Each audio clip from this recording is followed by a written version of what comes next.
Lord. மலைகள் விலகினாலும் பர்வதங்கள் நிலை பெயர்ந்தாலும் என் கிருபை உன்னை விட்டு விலகாமலும் என் சமாதானத்தின் உடன்படிக்கை நிலை பெயராமலும் இருக்கும் என்று உன்மேல் மனதுருகிற கர்த்தர் சொல்கிறார். ஏசாயா 54:10. ஹாய் ஃப்ரெண்ட்ஸ், அசையாமல் எந்த புயல் வெள்ளம் வந்தாலும் உறுதியுடன் இருக்கும் மலைகள் கூட விலகலாம், பர்வதம் கூட நிலை பெயர்ந்து போகலாம். ஆனால் நம்மேல் தேவன் வைத்திருக்கும் கிருபை, அன்பு, உடன்படிக்கை, வாக்குத்தத்தங்கள் எந்த புயல் வெள்ளம் போன்ற சோதனை போராட்டமும் அதை தகர்க்க முடியாது என்று நம்மேல் மனதுருகிற தேவன் சொல்கிறார்.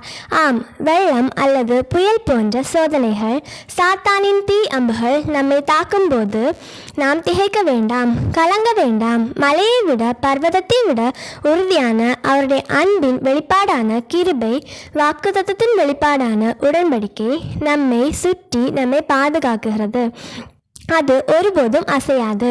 நம் பிரச்சனை, போராட்டத்தை பார்த்து மனதுருகிற தேவன் சொல்கிறார், அவர் பாதுகாக்கிறவர், ஜெயம் கொடுக்கிறவர்.